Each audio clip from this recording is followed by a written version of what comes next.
तो hello friends, welcome to my YouTube channel टेक्नोदृश्यम। तो फ्रेंड्स, जैसा कि आप लोग देख रहे हैं, आजकल टेक्नोलॉजी हमारी डे टू डे ग्रो करती जा रही है। हम अपनी डेली चीज़ें सोशल मीडिया और फोन्स में अपलोड करते जा रहे हैं। हमारी regular day to day activities भी हम अपनी social media accounts and third party applications पे अपलोड करते हैं और हम अपने डाटा का एक्सेस ईजिली एप्लीकेशंस को दे देते हैं, जिसमें से कुछ एप्लीकेशंस तो सिक्योर होती हैं, लेकिन कुछ में हाई क्रेडेंशियल की प्रॉब्लम होती है, जिससे क्या होता है, हमारे जो डाटा होते हैं वो डाटाबेस में जाकर सेव हो जाते हैं। हमारे डाटा को स्टोर करता है सेंट्रल फॉर्म में, जो कि ढेर सारे मेमोरी स्पेसेस में एलोकेट होते हैं, और इसमें डेटाबेस भी हो सकते हैं और क्लाउड भी हो सकते हैं। क्लाउड क्या होता है? इंटरनेट की ऐसी दुनिया, इंटरनेट से कनेक्टेड दुनिया जो सर्विसेज प्रोवाइड करती है हमें इंटरनेट से जुड़े स्टोरेज से जुड़ने के लिए। इसको हम कहीं भी एक्सेस कर सकते हैं। पर फ्रेंड्स, कभी आपने ये सोचा है कि ये जो हमारे डाटा है वो किस फॉर्म में स्टोर होते हैं? ये बेसिकली ढेर सारे सेट ऑफ बिट्स के फॉर्म में स्टोर्ड होते हैं और हमें जब इसकी नीड होती है तो एक्सेस कर लेते हैं। लेकिन हाल ही में कैस्परस्काई ने एक डाटा जारी किया जिसने बताया है कि हमारे डाटा का कैसे मिसयूज किया जा सकता है।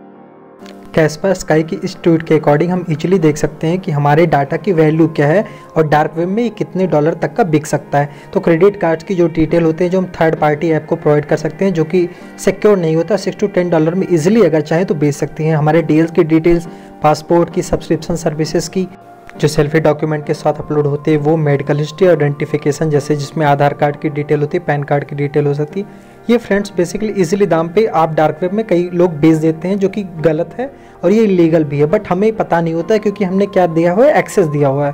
तो एक्सेस देने से पहले हमें इस बात का जरूर ध्यान रखना चाहिए कि हमने किस ऐप को कौन सी एक्सेस दे रखी है।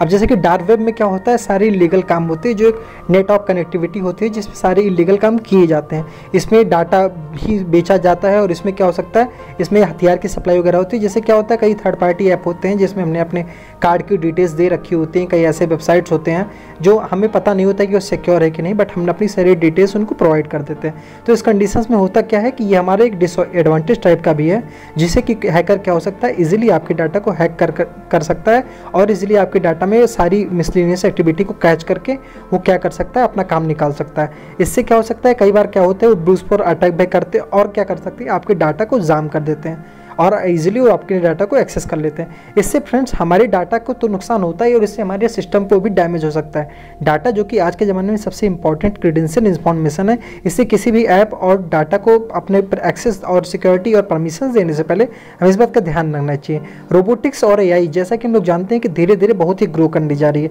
आदमी अपनी डे टू डे सारी वर्क्स और एक्टिविटीज़ रोबोटिक्स के थ्रू करने की कोशिश कर रहा है। इससे क्या हो रहा है, रोबोटिक्स हमारी थ्रू हमारी इन्फॉर्मेशंस और टेक्नोलॉजी को जान रहा है, बट इसके साथ साथ वो कहीं ना कहीं मिसयूज भी कर सकता है।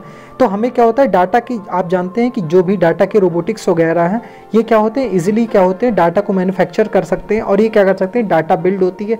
जैसे हम VR AR हेडसेट भी देखते हैं, तो ये भी क्या होता है, इसमें भी हम इसी चीज़ का टेक्नोलॉजी का प्रयोग कर सकते हैं जो ह्यूमंस को क्या एक वर्चुअलाइजेशन प्रोवाइड कर सकता है।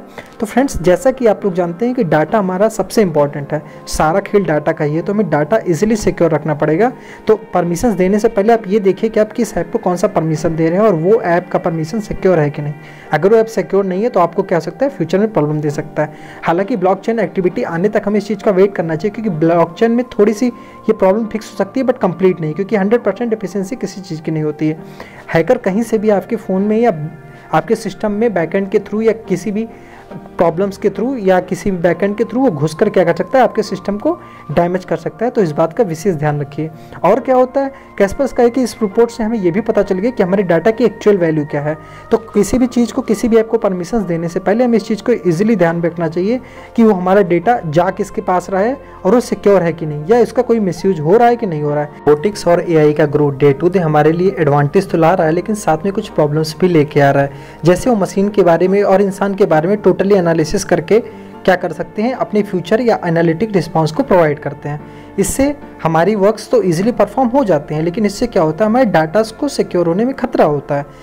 कैस्परस्काई की ये रिपोर्ट हमें ये बताने के लिए मोर देन सफिशिएंट है कि हमें अपने डाटा का किस जगह और कैसे यूज़ करना चाहिए। तो फ्रेंड्स, 2-3 बातों का ज़रूर ध्यान रखें। आप किसी भी ऐप को अपनी परमिशंस अलाउ करने से पहले उस ऐप के बारे में अच्छे से जान लें। किसी भी वेबसाइट में जाने से पहले देख लें वो सिक्योर्ड है या नहीं, या कोई डुप्लीकेट वेबसाइट तो नहीं है जो आपसे सारे डिटेल्स ले रही है। और फ्रेंड्स, ऐसे ही इन्फॉर्मेटिव वीडियोज़ और टेक्नोलॉजी से जुड़े रहने के लिए अपने भाई के साथ आप बने रहिए। तो फ्रेंड्स, वीडियो लाइक करिए, चैनल को सब्सक्राइब करिए और इन्फॉर्मेटिव वीडियो इसे शेयर करिए। और आप कभी ऐसी गलती मत करिएगा ताकि आपको ऐसे रोना पड़े। Thanks for watching friends.